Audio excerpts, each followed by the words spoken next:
बड़े तहम्मुल से रफ्ता रफ्ता निकालना है। बड़े तहम्मुल से रफ्ता रफ्ता निकालना है। बचा है जो तुझ में मेरा हिस्सा निकालना है।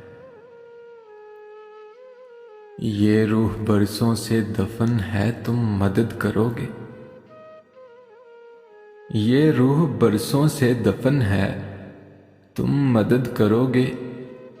बदन के मलबे से इसको जिंदा निकालना है। नजर में रखना कहीं कोई गमशनास गाहक।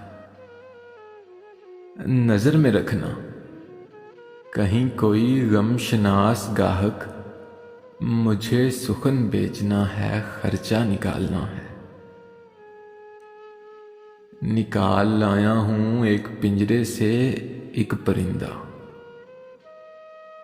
निकाल लाया हूं एक पिंजरे से एक परिंदा। अब इस परिंदे के दिल से पिंजरा निकालना है।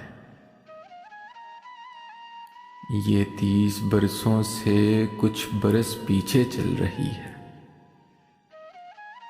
ये 30 बरसों से कुछ बरस पीछे चल रही है।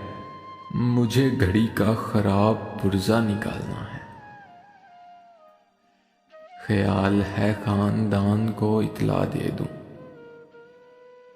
ख्याल है खानदान को इत्ला दे दूं।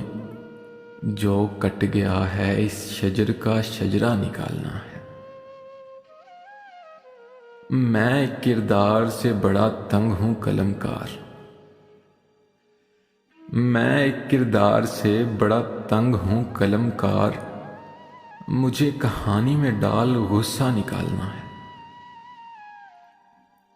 बड़े तहम्मुल से रफ्ता रफ्ता निकालना है। बचा है जो तुझ में मेरा हिस्सा निकालना है। एक छोटी सी काविश जंग कल्ब की जानिब से। अगर आप लोगों को पसंद आई हो तो हमारा YouTube चैनल सब्सक्राइब करें।